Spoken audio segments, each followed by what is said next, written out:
네, 이제 15편 배달 결례의 강역에 대해서 말씀드리겠습니다.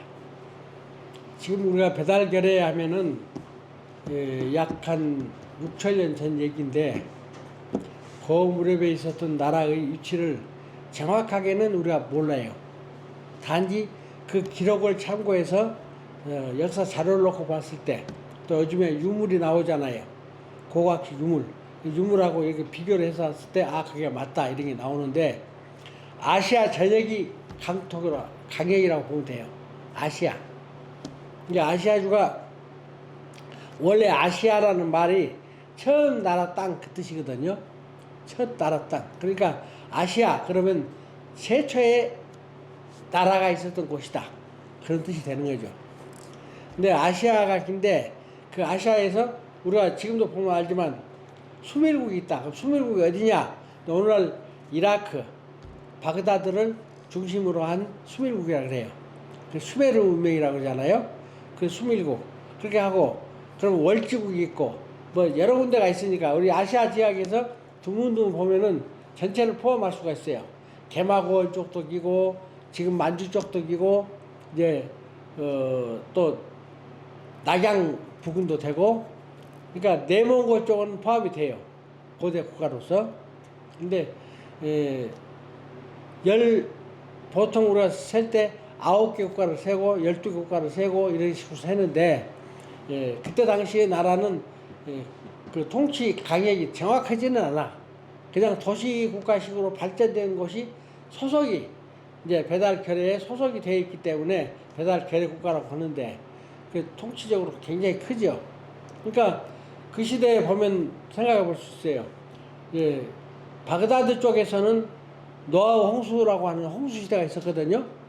노아우 홍수 시대에 다 물로 덮여버리고 디그스강과 유프라데스강 사이 메꿔져 버리고, 그래서 소위 말하자면 호수가 바다 물이 무너져서 덮여서 그 수월지구가 되었다 이거지.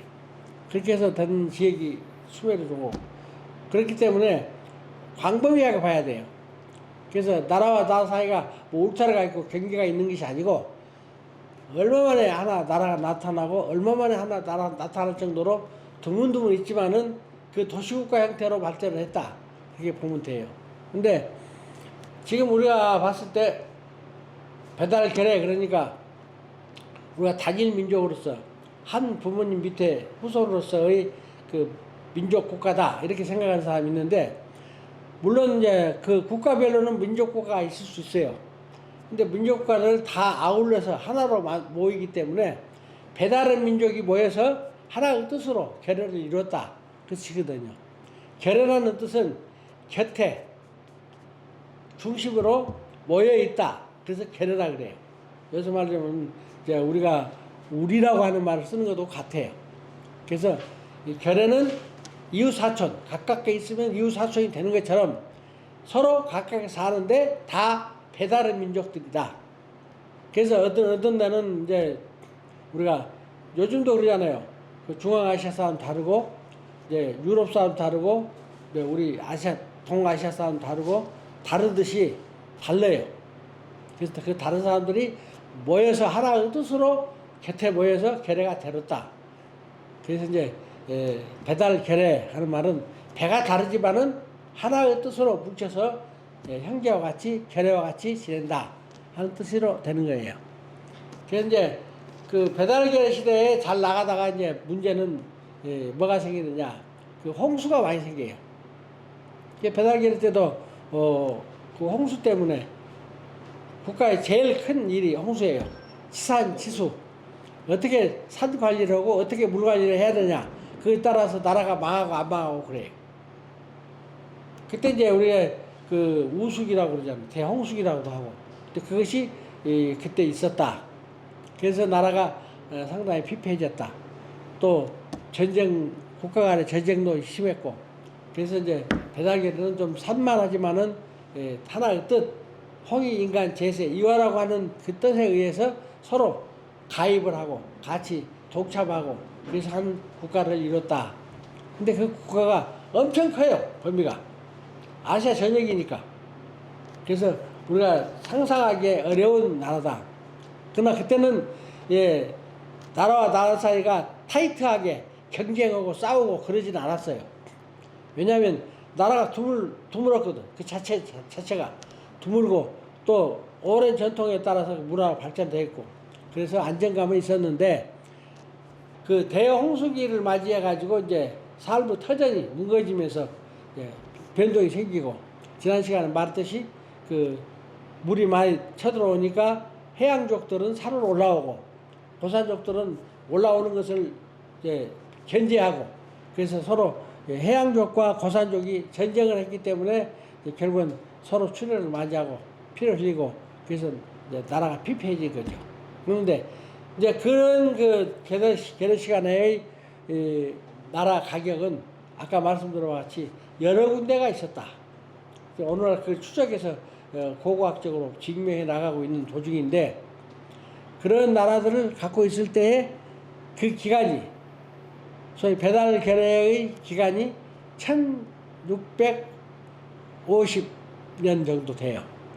그렇기 때문에 그 16세기 이상을 유지해 나오면서 하나의 이념국가 요즘에는 뭐 자유민주주의 또는 뭐 공산주의 뭐 이런 것으로 하는데 그때는 그런 것이 아니고 서로 자기만 아는 시대에 소위 호위인간 내가 이로움과 동시에 내 이웃도 이루어지고 서로가 다 시너지 효과로 이루어져서 살기 좋은 세상이 되는 것을 말하는 것이 홍익인간 제세 이화고 그걸 요즘 문자로는 자아리 이타라고 그래. 자아리 이타.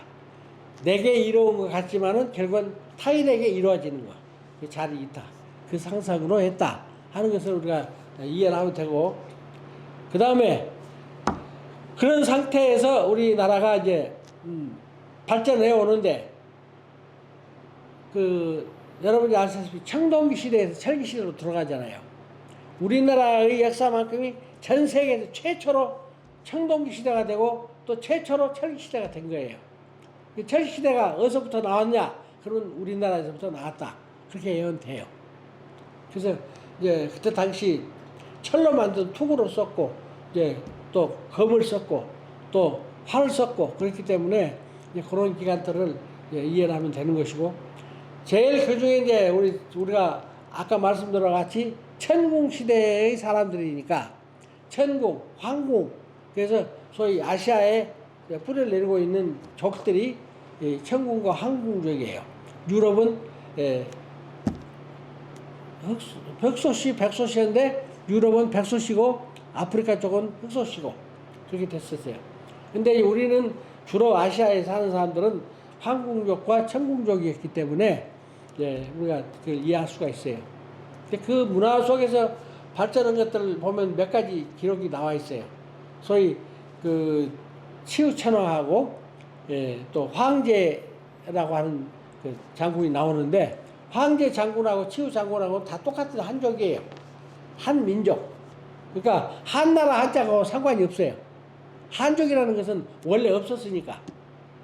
우리가 알기에 중국 하면 한족, 한족이 한나라 한자 한족이 제일 많다. 그 생각하는데 그것은 순전히 오해입니다. 오늘날도 그렇게 많지 않아요. 그러니까 그 오해는 이제 불식됐게 되고 그래서 그때 당시 이 치우하고 황제가 계속 싸웠어요. 그 탕록에서도 싸웠다 그러고 제나라에서 싸웠다 그러고 많이 싸웠는데 결국은 이제 치우가 장악을 해가지고 한 나라를 만들어서 수상으로 그 소위 말하자면 자기 밑에 가장 높은 직위의 요새 말로 국무총리 정도로 해서 황제를 채용한 거예요. 그래서 황제는 충실한 신하였고 치우는 대제가 돼요. 천재가. 그래서 그 천재 이름을 뭐라고 말했느냐? 그때 당시 이제 배달 결의의 자우지 천왕이라고 했어요. 천왕. 그때는 이제 최고 통치자를 천왕이라고 하는 천왕 시대죠. 그래서 배달 결의 때는 천왕을 중심으로 해서 있는데 그 자우지 천왕은 18대 천왕 중에서 14대 천왕이에요. 14대 천왕. 근데 그 기간 아까 말한 배달 국가의 제4대 천왕 태우의 천왕의 아들이 태우 복희씨라고 소위 달력을 만들고 여러 가지 그 괴를 만들고 팔괴를 만들고 했던 사람이 그때예요. 그러니까 전체 1600년 사이에서는 중간 좀 상위에 속하는 것이고 이제 치우천왕은 하위에 속한다 그렇게 생각하면 돼요. 여기까지 해서 우선 배달견의 강력은 설명을 했습니다.